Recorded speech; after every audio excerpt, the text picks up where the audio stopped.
여러분, 교회 안에는 절기라는 것이 있습니다. 교회 안에 또 어떤 교회는 이러한 절기들에 대해서 특별하게 지키지 않는 그러한 교회들도 있습니다.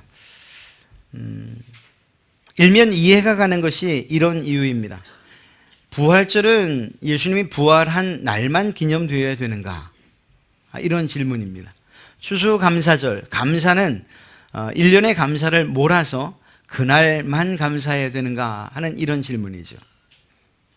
그런 면에서 볼 때에 감사의 삶도 매일매일이 되어야 하고, 역시 마찬가지로 예수님의 부활에 대한 이 사건도 매주 우리 성도들의 삶 가운데 매일매일 경험되어지고, 또한 그것이 우리의 삶 가운데에 나타나져야 하는 그러한 삶이라는 것을 이야기할 수 있는 것입니다. 그렇습니다. 예수님의 부활 사건을 이야기할 때에 1년 가운데 어느 한 날을 정해서 부활절 혹은 부활 감사주일, 기념주일 이렇게 어느 한 날을 정할 것은 아니라는 것입니다. 예수님의 십자가 사건을 우리가 지난주에 살펴봤는데, 이 예수님의 십자가 사건과 쌍을 이루어서 반드시 살펴야 되며 구원의 최고의 클라이막스자 절정에 있는 이 부활 사건, 이것은 우리 성도들에게 있어서, 우리 신자들에게 있어서 매우 중요한, 결코 놓칠 수 없는 그러한 사건이며, 매일매일 매주 생각하고 묵상하고 우리의 삶 가운데 구현해내야 되는 그러한 놀라운 사건이라는 것을 먼저 우리가 잊지 말아야 할 것입니다. 오늘 우리가 성경을 읽으면서 아마도 마음속에 제가 드리고자 하는 이야기를 이미 여러분도 느끼셨을 것입니다. 무슨 말인가? 지금도 그렇지만 이 당시에 예수님의 부활을 기대했던 사람은 아무도 없었다라는 겁니다. 아무도 기대하지 않았어요. 더 정확히 말하면 이 부활 사건은 기대할 수 없는 사건이었다라는 것입니다. 사람이 죽었다가 다시 사는 일이 어떻게 가능하겠느냐라는 이 가장 일반적이고도 그리고 가장 자연스러운 이 일을 거스르는 이 놀라운 기적의 사건에 대해서 아무도 생각하지도 기대하지도 않았다는 것이죠. 오늘 성경 안에는 예수님의 제자들 그리고 또 예수님을 죽였던 사람들조차도 예수님의 부활에 대해서 어떤 생각 혹은 기대하지 않았다는 사실들을 잘 기록하고 있는 것을 보게 됩니다.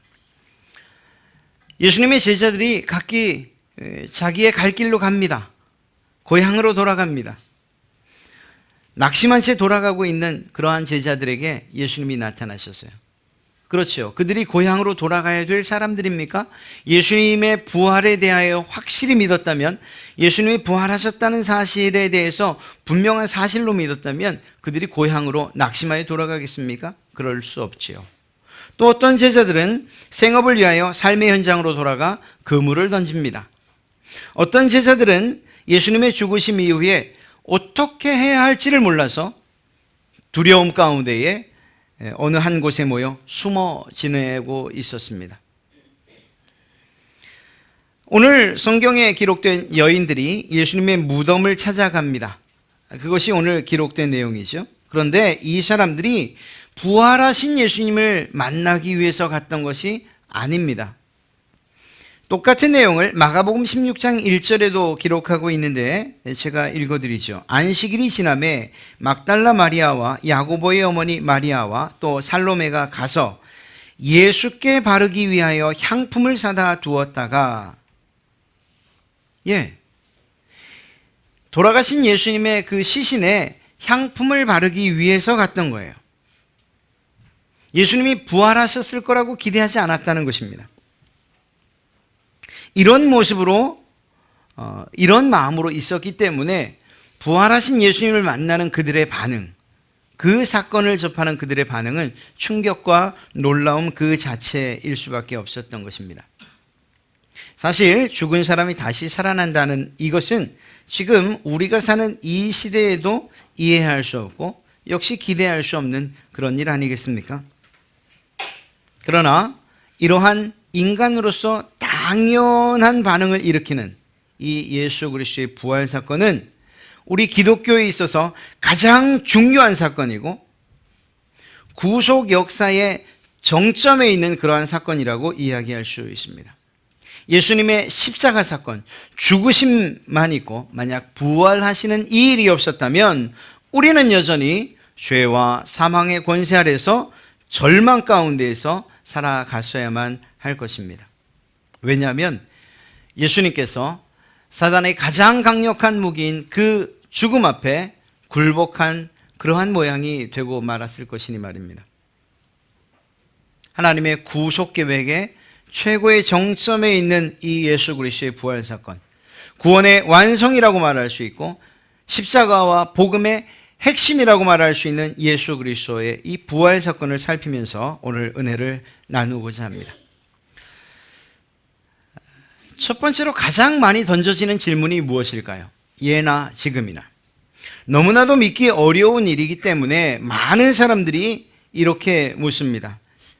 예수님이 살아나셨다고 하는데, 다시 살아나셨다고 하는데, 죽었다가 살아났다고 하는데 이게 과연 사실입니까? 사실이라면 좀 증명을 해보십시오. 이렇게 말이죠. 오늘 함께 읽은 말씀과 또 다른 복음서 안에, 즉 이 성경 안에 예수님의 부활 사건을 기록하고 있습니다. 그리고 그 부활 사건을 자세히 살펴보면 예수님의 이 부활 사건은 역사적이고 실제적이고 그리고 객관적이라는 사실을 알 수가 있습니다. 예수님의 제자들의 의견, 즉 그 제자들의 주관적인 그러한 입장 아니고 모든 사람들이 공통적으로 그리고 누구나가 그렇게 인정할 수밖에 없는 사건이라는 것을 기록하고 있다는 것이죠. 성경에 기록된 부활의 그 증거들을 하나하나 살펴보겠습니다. 첫째는 빈 무덤입니다. 오늘 우리가 읽었던 말씀, 2절 말씀을 보면 큰 지진이 나며 주의 천사가 하늘로부터 내려와 돌을 굴려내고 그 위에 앉았는데 라고 기록하고 있습니다. 단순하게 이때 일어났던 지진이 단층의 균열로 인한 자연적인 지진이라고 성경은 기록하지 않고 있어요. 천사가 등장하였고 이로 인하여서 생긴 일입니다. 당시 무덤 입구를 막는 그 돌들의 무게는 작은 돌은 한 900kg, 좀 큰 돌은 1.8톤에 해당하는 그러한 크기와 무게라고 합니다. 사람이 달려들어도 몇 명이 달려들어야 막을 수 있는 바로 그런 돌이었죠. 그런데 그 돌을 천사가 옮겨 놓은 뒤 그 위에 앉아 예수님께서 부활하셨다는 좋은 소식을 전해 준 것입니다. 그리고 그 무덤은 비어 있었다는 거예요. 이 빈 무덤에 대해서 많은 사람들이 이야기를 하지만 그러나 그 말도 역시 앞뒤가 맞지 않는 것을 이제 보게 될 것입니다. 예수님의 부활을 알리기 위해서 급히 가던 여인들, 그 여인들에게 부활하신 예수님이 직접 나타나셨다고 기록을 하고 있습니다. 이것만큼 확실한 증거가 없는 것이죠. 죽었던 자가 살아있는 자들 앞에 다시 산 모습으로 나타나는, 그리고 그들과 말을 하고 또 그들과 접촉을 하고 하는 이러한 일들 말입니다. 8절부터 9절 사이에 그 여자들이 무서움과 큰 기쁨으로 빨리 무덤을 떠나 제자들에게 알리려고 다름질할세 예수께서 그들을 만나 이르시되 평안하냐 하시거늘 여자들이 나가 그 발을 붙잡고 경배하였다. 예수님께서 친히 그 여인들에게 나타나셨죠. 이러한 이야기는 예수님의 제자들에게도 역시 나타납니다. 예수님께서 친히 그 제자들과 함께 계셨고 엠마오로 가는 두 제자들을 찾아가기도 하셨고 갈릴리로 가서 그물을 던지는 제자들을 또한 찾아가 그들과 함께 식사하기도 하셨습니다. 예수님의 제자들 외에 또 다른 사람들이 있느냐? 예, 있습니다. 오늘 성경에도 나타나고 있습니다. 11절 말씀인데요. 여자들이 갈 때 경비병 중 몇이 성에 들어가 모든 된 일을 제사장들에게 알리니, 그렇습니다. 무덤을 지키던 이 경비병들이 기절할 지경에 이르고 맙니다. 그리고 죽은 사람처럼 되었다. 성경은 그렇게 기록하고 있어요. 왜 안 그렇겠습니까? 천사가 나타나 돌무덤을 굴리고 그리고 그 위에 앉는 이 놀라운 사건, 깜짝 놀랄 만한 사건 때문에 그들은 기절한 채 엎드려 있을 수밖에 없었습니다. 정신을 차린 후에 그들이 제사장들과 그리고 장로들에게, 제사장들에게 찾아가 보고를 합니다. 여차저차해서 이러한 일이 일어났습니다. 엄청난 일이요, 두려운 일일 수밖에 없습니다 라고 이렇게 보고를 하지요. 그런데 이 보고라는 것 자체가 로마 병정들은, 이 지키던 경비병들은 의도하지 않았지만, 그러나 그럼에도 불구하고 그들은 부활의 증인의 역할을 이미 하고 만 것입니다. 또 한 가지는 12절부터 13절 말씀을 보니 그들이 장로들과 함께 모여 의논하고 군인들에게 돈을 많이 주며 이르되 너희는 말하기를 그의 제자들이 밤에 와서 우리가 잘 때에 그를 도적질하여 갔다 하라고 그렇게 청탁을 하지요. 보고를 받은 대제사장들과 종교 지도자들이 부활 사건을 부인하고자 음모를 꾸밉니다. 예수님이 부활하셨음에도 불구하고 그것이 아니라 예수님의 십자가 도적질 당했다라고 그렇게 전해달라고 돈을 준 것입니다. 이 사건 자체가 이미 부활을 증명하는 일이 되고 말았던 것이죠. 뿐만 아닙니다. 사도행전 1장 3절 말씀을 보면 그가 고난받으신 후에 또한 그들에게 확실한 많은 증거로 친히 살아계심을 나타내사, 부활하신 예수님께서 친히 나타내사 40일 동안 그들에게 보이시며 하나님 나라의 일을 말씀하셨다라고 기록하고 있습니다. 사도행전을 기록한 사람은 누가예요. 누가는 누가복음을 기록한 사람이고, 그는 직업이 의사였으며 매우 논리 정연한 이방인의 사고를 가지고 있었던 사람입니다. 그가 이렇게 기록하고 있는 것입니다. 예수님께서 친히 제자들과 40여일을, 부활하신 이후에 40여일을 지냈다라고 기록하고 있어요. 예수님의 죽으심, 골고다 언덕에서 십자가의 죽으심을 봤던 많은 사람들이, 특히 제자들이 40일 동안을 예수님과 함께 다시 지내는 일들이 있었다는 것입니다. 고린도전서 15장 6절 말씀을 보면 예수님이 부활하신 이후에 500여 형제에게 일시에 보이셨다라고 기록하고 있습니다. 그리고 그 중에 지금까지 대다수는 살아있고 어떤 사람은 잠들었다, 어떤 사람은 죽었다 이렇게 기록하죠. 한 사람, 두 사람 혹은 그의 제자들에게 뿐만 아니라 무지하기에 500여 명 앞에 예수님의 부활하신 그 모습으로 주님께서 나타나셨다는 것을 성경은 기록하고 있습니다. 여기까지는 그렇다 칩시다. 그런데 이해할 수 없는, 그리고 또 예수님의 부활을 믿을 수밖에 없는 한 가지 사건이 있습니다. 그것은 바로 제자들의 반응입니다. 예수님을 만난 이후에 변화된 제자들의 삶입니다. 그리고 그 제자들 가운데는 우리의 믿음의 선배들도 있었고 바로 여러분들도 그 제자에 포함되는 줄로 믿습니다. 예수님의 부활을 경험한 제자들의 삶이 어떻게 변화되었습니까? 예수님이 붙잡혀 가실 때, 겟세마네 동산에서 포로 이렇게 포박되실 때 모든 제자들이 다 뿔뿔이 흩어져 도망갑니다. 베드로는 예수님을 모른다고 3번이나 부인하기까지 합니다. 마가는 벌거벗은 채로 도망갑니다. 모든 제자들이 다 흩어져 버렸습니다. 예수님을 버린 채.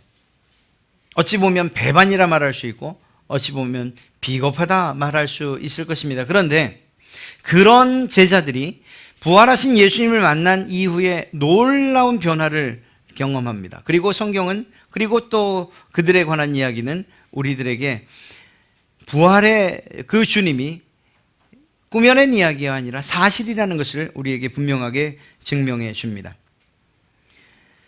앞서 우리가 살펴봤던 말씀 가운데에도 나타나 있는 것처럼 제자들이, 변화된 제자들이 그 이후에 복음을 들고 나가 전할 때 가장 중심이 되는 그 메시지가 무엇이었습니까? 부활하신 예수 그리스도를 전하는 것이었어요. 12명의 제자들이 모두 다 있지 않았습니다. 그 가운데 한 명이 빠지게 되죠. 바로 가룟 유다입니다. 초대교회에서 이 빠진 한 명을 다시 다른 한 명으로 충원시키기 위해서 그들의 자격을 따지고 또 심사를 거쳐서 제비를 뽑아 그들 가운데 마띠아라고 하는 사람을 뽑습니다.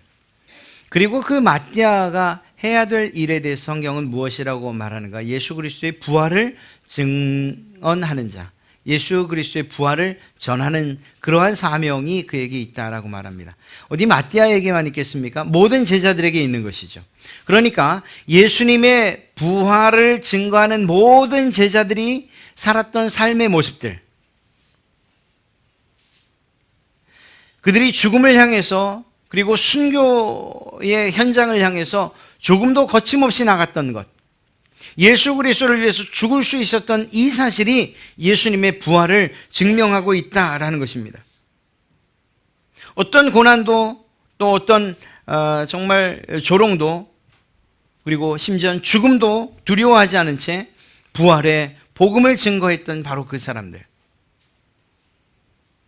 초대교회 당시뿐만 아니라 기독교 역사 가운데에서 그리고 우리 한국 기독교 역사 안에도 예수님의 부활을 기대하며 그 부활을 증거하며 죽음의 그 형장의 이슬로 사라진 그러한 믿음의 선배들이 얼마나 많습니까?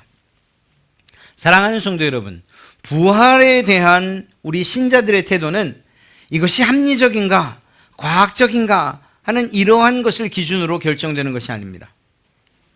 예수 그리스도의 부활은 우리 신자들의 믿음의 영역이고 그리고 선언되어지는 그러한 사건입니다. 이런가 저런가를 따져볼 만한 것이 사실은 아니라는 거예요.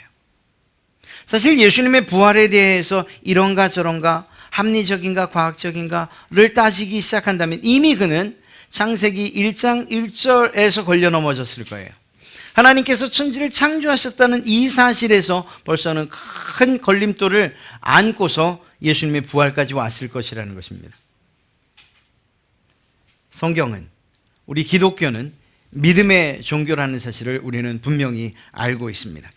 선언되어지는 사건이지 그것이 따져 이해하는 사건이 아니라는 것입니다. 그리스도의 부활을 믿는 이 신앙은 보이는 기적에 기초한 것이 아닙니다. 하나님의 말씀에 기초된 것입니다. 하나님의 말씀은 능력이며 그 능력 안에 부활의 능력까지 있다는 사실을 우리는 믿습니다. 이러한 하나님의 말씀에 기초한 이 신앙이 바로 부활의 신앙이며 우리의 신앙이어야 할 줄로 믿습니다. 기적은 그저 하나님의 말씀이 변함없는 진리라는 사실을 그저 증명해 주는 것에 불과합니다.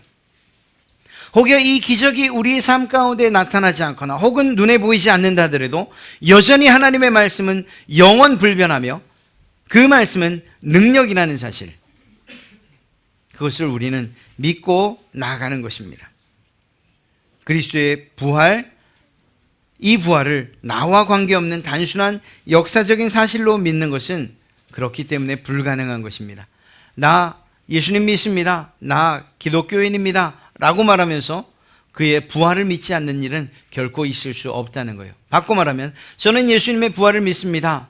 라고 말할 뿐 그의 신앙의 삶에서 부활을 믿는 성도들의 삶을 찾아볼 수 없다면 이건 역시 어느 한편이 잘못된 것이라고 말할 수 있다는 것입니다. 지금도 그렇고 그때도 마찬가지입니다. 예수님이 부활하셨다는 이 사건이 사실이라는 이것을 알기 때문에 예수님의 부활을 부인하고자 하는 여러 가지 노력들이 나타나게 됩니다. 그 가운데에 오늘 기록된 것처럼 예수님의 시신이 도적질 당한 것이라는 이러한 주장을 편 사람들이 있습니다. 오늘 우리가 읽었던 것처럼 말입니다. 예수님의 부활 사건을 실제로 만들기 위해서 그 무덤에서 예수님의 시신을 훔쳤다는 것입니다. 이 일이 정말 가능할까요? 그리고 성경에 이렇게 기록될 수 있을까요? 그 무덤을 지키던 경비병들이 여기서도 뇌물 먹고 저기서도 뇌물을 먹어서 양쪽에서, 여러분 오늘 말씀을 읽다 보면 대제사장들과 종교 지도자들이 이 일을 알리지 말아라, 도적질 해갔다고 그렇게 말해라 라고 하면서 돈을 줄 때에 그 경비병들이 이 돈을 쉽게 받지 못했다는 사실을 기록하고 있어요. 왜냐하면 총독에게 이 말이 들어가면 14절이죠. 우리가 권하여 너희로 근심하지 않게 하리라 라고 하는 이 말입니다. 즉 사실이 아닌 이 일이 총독의 귀에 들어가서 신문이 이루어지고 무엇이 옳은 일이고 무엇이 사실이고 거짓말인가를 판가름하는 일이 일어나면 자신들이 죽게 될 것, 자신들이 지키던 이 일, 자기들의 업무에 태만한 것들이 밝혀져 고초를 당하게 될 것을 이 경비병들이 알았기 때문입니다. 그런데 그런 상황에서 예수님의 제자들이 시신을 훔쳐가게끔 그렇게 그냥 두었을 리가 있겠습니까? 무엇보다 이것이 사실이라면 이런 뻔한 거짓말 때문에 목숨을 내고 목숨을 두려워하지 않고 순교했던 모든 사도들, 이런 사람들이 가장 바보 같은 사람이라고 말할 수 있지 않겠습니까? 거짓말 때문에 목숨을 거는 일, 이 불가능한 일이죠. 또 어떤 사람들은 이렇게 주장을 합니다. 예수님은 기절하셨던 것이다. 십자가에서 그 고통이 너무 심해서 기절했던 것이고 차가운 무덤에 있다 보니 그제서야 정신을 차린 것이다 하고 이야기를 합니다. 그렇게 말하며 예수님의 부활을 부인하려고 하는 것이죠. 여러분, 예수님 옆에 있던 강도들이 어떻게 죽었는지 아십니까? 뼈가 꺾여 죽지요. 실제로 십자가형 틀에서 정한 시간에 이 죄인들이 죽지 않으면 쇠뭉치를 들고 그들의 무릎을 내리쳐서 다 부서뜨립니다. 그렇게 되면 과도한 출혈이 일어나게 되고 그러면서 정신을 잃고 그리고 사망에 이르게 되는 거예요. 예수님은 그 뼈가 꺾이지 않았다. 이 말은 예수님의 실제적인 죽음을 의미하는 것입니다. 그리고 그 죽음을 확인하기 위해서 창으로 그의 옆구리를 찌르지 않습니까? 예. 예수님은 그저 단순하게 기절한 척한 것이 아니었다는 것입니다. 기절하신 것도 아니었고요.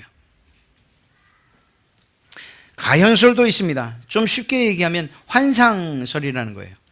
예수님의 부활을 고대하고 또 기다리고 사모하던 그 제자들에게 예수님이 나타나셨는데 환상으로 나타나셨다는 거죠. 한 명 정도는 이해할 수 있을 것 같아요. 2명까지? 한 방에 있던 사람들이 동시에 최면에 걸리듯 그렇게 환상으로 나타나신 예수님을 볼 수 있다? 예, 이해하겠습니다. 그런데 그 환상이 40일 동안 지속이 되는 것도 이해할 수 없고 또 더 나아가서 500여 명에게 단체 최면이 걸린 그런 일들에 대해서 믿는 것이 더 어렵지 않겠습니까? 이렇듯이 그 당시에도 예수님의 부활을 부인하려는 여러 시도가 있었고 오늘날도 과학과 합리적이란 이러한 사고 아래 예수님의 부활을 부인하려는 시도들은 계속 일어나고 있습니다. 그리고 예수님의 부활을 믿지 않는 자들 역시 예수님의 부활은 거짓이다 라고 여전히 주장하고 있는 것이죠. 그러나 우리는 확실히 알고 있습니다. 무엇인가? 예수님께서 다시 이 땅에 약속하신 바대로 다시 오시는 그날, 우리의 썩을 몸이 결코 썩지 아니할 영광스러운 몸으로 다시 살아 주님 앞에 서는 그날, 예수 그리스도의 부활을 믿지 않던 그 사람들은 자신들의 무지와 그리고 불신에 대해서 땅을 치면서 통곡하며 후회할 날이 반드시 있을 것이라는 것입니다.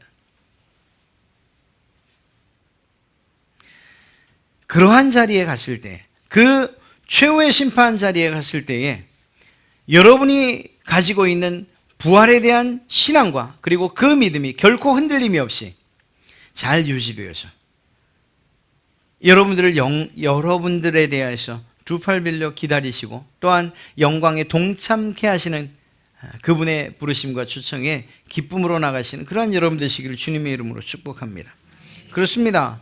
예수님의 부활 사건, 이 부활 사건은 매우 실제적이고 역사적이고 객관적인 사건이라는 것입니다. 무엇보다 이 부활 사건이 우리에게 주는 가장 큰 의미, 이것이 무엇일까요? 우리가 신앙생활을 하면서 주님이 부르시는 그날까지 이 세상을 살아가면서 기대와 소망을 가지고 살아가게 한 사건이라는 것입니다. 예수 그리스도의 부활은, 예수님의 그 부활하신 그 몸과 그 모습은 장차 여러분과 제가 모든 그 부활을 믿는 신자들이 이후에 갖게 될 그 모습이라는 거예요. 우리가 어떤 모습으로 살게 될 것인가, 어떤 모습으로 부활하게 될 것인가에 대해서 예수님이 이미 보여주셨다라는 것입니다. 그 몸은 우리가 상상하기 힘든 차원을 초월하고 있는 그러한 몸이라고 말할 수 있죠. 이곳에 계셨는데 저곳에 계시고, 그리고 때론 함께 먹기도 하시는, 좀처럼 종잡을 수 없는 그러한 몸. 또 한 모습은 제자들과 함께 변화산에서 변화되었던 그 예수님의 그 모습. 이러한 부활의 모습들, 그것은 그저 예수님에게만 나타나는 것이 아니고 예수님이 첫 열매가 되어서 결국 그 열매처럼, 그 첫 열매처럼 변화되게 될 우리의 모습이라는 것을 우리는 알고 있습니다. 그래서 그것이 우리에게 기대와 소망이 되는 것입니다. 세상 살면서 정말 힘든 일들이 무엇입니까? 아프고 병들고 또 사고 때문에 어찌할 수 없어서 몸이 망가지고 하는, 시간이 흘러 나이가 들면서 내가 원하든 원치 않던 힘들어지는 이러한 몸, 이것 아니겠습니까? 이것은 마치 죽음을 향해서 가는 우리의 인생들의 그러한 자연스러운 몸이라고 이야기할 수 있습니다. 그러나 그것이 끝이 아니라는 거예요. 우리의 몸이 후패해져 가고 우리의 몸이 상해가고 죽음을 향해 갈수록, 다시 이야기하면 그 사건은 우리가 다시금 부활하여 영광스러운 몸을 입을 날이 점점 가까워지고 있다는 것을 의미하는 것입니다. 그렇기 때문에 결코 우리 앞에 놓여 있는 이 죽음이라는 것은, 그것은 결코 절망이 아니라 또 다른 소망과 기대가 되는 줄로 믿습니다. 예수님의 제자들이, 그리고 또 믿음의 선배들이 묵묵히 그 죽음을 향해서 걸어갈 수 있었던 것, 믿음을 포기하지 않고 오히려 그 믿음을 신실히 견지하며 나아갈 수 있었던 것이 무엇인가? 그것이 바로 영광스러운 부활에 동참할 것이라는 기대와 소망 때문이 아니었겠습니까? 지금은 이렇게 죽으나 주님께서 다시 오시는 그날, 내가 정말 상상하지 못한, 할 수 없었던 그러한 놀라운 영광의 몸을 입게 될 것이라는 이것이 그들에게 소망이 되고 기대가 되었던 것이죠. 오늘날 우리가 비록 편안하게 산다 할지라도, 그렇다 하더라도 여전히 하나님께서 정하신 그 삶의 날수가 정해져 있는 만큼 우리가 살아가는 그 날 동안에 주님께서 우리에게 약속하신 바대로, 몸소 보여주셨던 그 모습대로 영광스러운 부활의 모습을, 바로 그 몸을 우리가 입게 될 것이라는 사실들을 기대하면서, 그리고 소망하면서 오히려 이 세상 가운데에서 위로받으며 기쁨 가운데 살아가실 줄로 믿습니다. 이 부활 사건을 통해서 우리들이 얻게 되는 여러 가지 유익들이 있는데요. 첫째는 영적인 신분의 변화입니다. 부활을 고백하는 성도들, 예수님과 함께 죽고 예수님과 함께 산 자로서 새로운 의로움을 획득하고, 그리고 영광스러운 영적인 그러한 신분을 획득한 사람들이라는 것입니다. 예수님의 죽으심에 동참했다면 예수님의 부활에 역시 동참할 것을 확실히 믿고, 또 그 확신이 있는 이상 우리들의 삶은 놀랍게도 우리의 현재의 삶이 아무런 변화가 없다 할지라도 우리의 영적으로는 이미 신분이 변화된 그러한 사람들이라는 것입니다. 더 나아가서 이러한 예수 그리스도의 부활을 고백하는 성도들은 예수 그리스도 그 부활 이후의 생명으로 살아가는, 비록 이 땅에서 살지만 부활한 자의 소망을 가지고 그 생명으로 살아가는 자들이라 하는 것입니다. 우리가 성찬을 통해서 우리가 예수님의 그 살과 피를 먹는 일, 세례를 통해서 내가 죽고 예수 그리스도가 사는 이 일들을, 그러한 예식을 통해서 표징을 통해 우리가 우리 기억하면서 살아가야 되는 것처럼 이 부활 사건 역시 마찬가지라는 거예요. 우리의 옛 모습, 그것은 죄의 모습이요, 그것은 십자가에서 죽은 것이고, 그리고 예수님이 다시금 부활하여 새로운 의로움으로 우리를 일으켜 세우셨다면 우리가 살아가는 앞으로의 삶은 그것은 부활의 소망을 가지고 새로운 생명을 가지고 살아가는 그러한 삶이라는 사실인 것입니다. 이것이 이 부활 신앙을 믿는 우리 성도들에게 유익되는 것인 줄로 믿습니다. 또한 부활을 고백한 그러한 신자들, 성도들은 영원한 하나님의 나라의 완성을 바라보면서 살아가는 그러한 사람들이라는 거예요. 이 땅의 소망을 두고 살아가는 것이 아니라, 이 세상의 소망을 두고 살아가는 것이 아니라 하나님 나라를 소망하며 살아가는 사람들, 바로 그들이 부활신앙을 소유한 사람들이라는 것입니다. 세상에서는 조금 힘들게 살 수 있어요. 어렵게 살 수 있고 부족하게 살 수 있고요. 또 때로는 몸의 건강을 잃은 채 살 수도 있고 아픈 채 살 수도 있어요. 그러나 이 세상이 다가 아니라는 사실을 우리는 믿습니다. 예수님께서 십자가에서 죽으신 것이 전부가 아니고, 그것으로 끝난 사건이 아니고, 놀랍게도 부활하셨다는 이 일이, 그 부활하심이 결국 우리에게 소망이 되는 거예요. 이 세상이 전부가 아니고, 이렇게 살다가 죽는 것으로 끝이 아니고, 다시금 주님께서 오시는 그날 우리가 예수님의 부활을 닮아 다시금 일어날 것이라는 사실을 우리는 믿습니다. 그리고 그것이 우리에게 소망이 되는 것이죠. 지금이 중요한 것이 아니고 이후 다시 일어나 주님 앞에 서는 그때가 중요한 것이라는 것입니다. 예수님의 부활을 믿고 또 그 부활의 새로운 생명을 따라 사는 새로운 삶을 살아가는 성도들의 삶은 구별된 삶이어야 할 줄로 믿습니다. 또한 주의 복음을 증거하는 그러한 삶이 되어야 할 줄로 믿습니다. 보십시오. 우리 안에 새로운 생명, 정말 부활로 인한 예수 그리스도께서 허락하신 새로운 생명이 우리 안에 있다고 믿는다면, 그렇다면 그 생명력을 가지고서 살아가야 되는 것 아니겠습니까? 예전의 삶의 모습이 아니라 새로운 삶을, 새로운 생명을 가지고 살아가야 되는 거예요. 변화된 삶을 주님께서 우리에게 촉구하고 계시다는 것입니다. 십자가의 사건은 우리의 죽음을 의미하는 것이고, 부활의 사건은 옛날 모습으로 다시금 사는 것이 아니라 예수 그리스도의 새로운 생명으로 다시 사는 것을 의미하고 있기 때문입니다. 그렇다고 한다면 십자가 사건과 부활 사건을 믿는 우리 신자들의 삶은 어떤 것인가? 예전에 우리의 죄된 몸은 죽고 예수 그리스도로 말미암아 새로운 생명을 살아가는 사람처럼 그렇게 살아가야 되는 거죠. 우리가 의식적으로 윤리적으로 살겠다, 도덕적으로 살겠다, 착하게 살겠다, 선하게 살겠다가 아니라 새로운 생명이 우리 안에 들어왔으니 그 생명의 지배하에서, 그 주도하에서 그가 원하는, 그 새로운 생명이 원하는 삶을 살아가야 되는 것이라는 것입니다. 바로 예수 그리스도로 말미암아 우리의 삶이 그분의 인도하심을 따라 살아가는 바로 그러한 삶을 살아가야 된다라는 것입니다. 그렇습니다.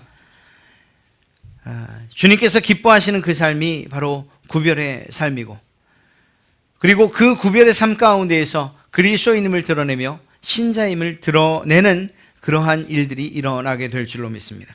이렇게 부활을 고백하는 성도들의 삶은 현재의 삶 가운데서 구별된 삶으로서 세상의 죄된 세상 가운데에서 오히려 예수 그리스도에 연합되어서 새로운 삶을 살아가야 되는, 새로운 삶의 가치관과 기준을 가지고 살아가야 되는 그러한 사람들이라는 것입니다. 정말 진부한 질문 같지만 왜 교회에 다니십니까? 왜 예수를 믿습니까? 그래서 정신적으로, 때로는 마음의 평안함을 얻기 위해서, 아니면 몸이 고침을 받고 또 삶이 부유해지는 것을 위해서, 성공을 위해서 예수 그리스도를 선택하셨습니까? 돈이나 높은 지위 혹은 어떤 좋은 관계를 맺기 위해서 그러한 목적으로 예수 믿는 이 신앙을 시작하셨습니까? 성경은 그렇게 말하고 있지 않습니다. 부활의 진리는 그렇게 이야기하고 있잖아요. 보십시오. 부활을 경험했던 제자들의 삶이 어떠했는가를 보시면 알 수 있습니다. 그들의 삶은 오히려 우리가 따라가기 쉽지 않은, 어쩌면 좀 주저할 수밖에 없는 고난과 고통의 길, 다시 십자가를 짊어지는 그러한 삶을 살아갔다는 것입니다. 부활을 증거하며 다시금 십자가를 지는, 주님께서 말씀하셨던 것처럼 내 십자가를 지고 제 십자가를 지고 나를 따르라고 하신 그 말씀의 삶을 살아갔다는 것입니다. 그리고 그 끝에 심지어는 죽음으로 순교로서 주님의 뒤를 따라갔던 사람들도 있던 거예요. 부활을 경험한 사람들이 걷는 그 길이 성공의 길, 또 세상이 말하는 그러한 정말 부요와 풍요와 그리고 나음과 병고침, 기타 등등 우리가 말하는 복이라는 이러한 통상적인 그러한 길을 쫓아가지 않았다는 사실을 우리는 기억해야 됩니다. 오히려 주님께서 부활하셨다는 그 사실을 확실히 믿은 자들이 죽음을 향해 나갔고 고난을 향해 나갔고 그리고 자기 희생을 향해서 나갔던 그러한 모습들을 우리는 오히려 더 많이 보게 됩니다. 우리의 삶이 어떠해야 될까요? 우리는 예수 그리스도의 부활을 믿는 사람들입니다. 그리고 그 부활의 유익을 누리며 사는 사람들입니다. 그 부활의 모습이 그저 성경에 기록된 문자적인 것이 아니라 이후 우리가 하나님 앞에 서게 될 때에 우리에게 나타난 놀라운 변화라는 것을 믿고 살아가는 사람들입니다. 그렇다면 그 유익을 누릴 뿐만 아니라 이 땅 가운데서 부활을 전하는 사람들의 그 전도의 삶, 그리고 또 그들이 마땅히 겪어야 할 십자가의 길을 걸어가야 될 줄로 믿습니다. 그것이 우리들이 걸어가야 되는 바로 그 길인 것입니다. 사랑하는 성도 여러분, 부활은 우리에게 소망을 주고 그리고 그 부활 사건은 우리에게 기대를 갖게 합니다. 그러나 그 부활과 그 기대를 가지고 걸어가야 하는 그 길은 여전한 광야길이고 여전한 세상의 정말 힘들고 어려운 길인 줄로 믿습니다. 그 가운데에서 어떻게 살아갈 것인가? 포기할 것인가? 아니면 여전히 정말 힘들고 어려울 때마다 주님의 부활이 우리에게 소망이 되고 그것이 우리에게 희망이 되고 길잡이가 되어 그 길을 따라갈 것인가? 오늘 주님, 부활하신 주님께서 또 그 길을 따라 걸었던 제자들이 우리에게 묻고 있습니다. 어떤 길을 걸을 것인가? 사랑하는 성도 여러분, 오늘 말씀대로 이러한 부활의 신앙을 가지고서 장차 변화될 영광스러운 그러한 우리의 부활의 모습을 기대하며 주님을 포기하는 것이 아니라 우리의 삶을 포기하고 우리의 욕심과 탐욕을 포기하고 그리고 주님 앞에 서시는, 그리고 주님과 함께 그 길을 걸어가시는, 그러면서 주님이 우리에게 명령하신 이 부활의 복된 소식을 함께 전하며 증거하시는 그러한 여러분 되시기를 주님의 이름으로 축복합니다.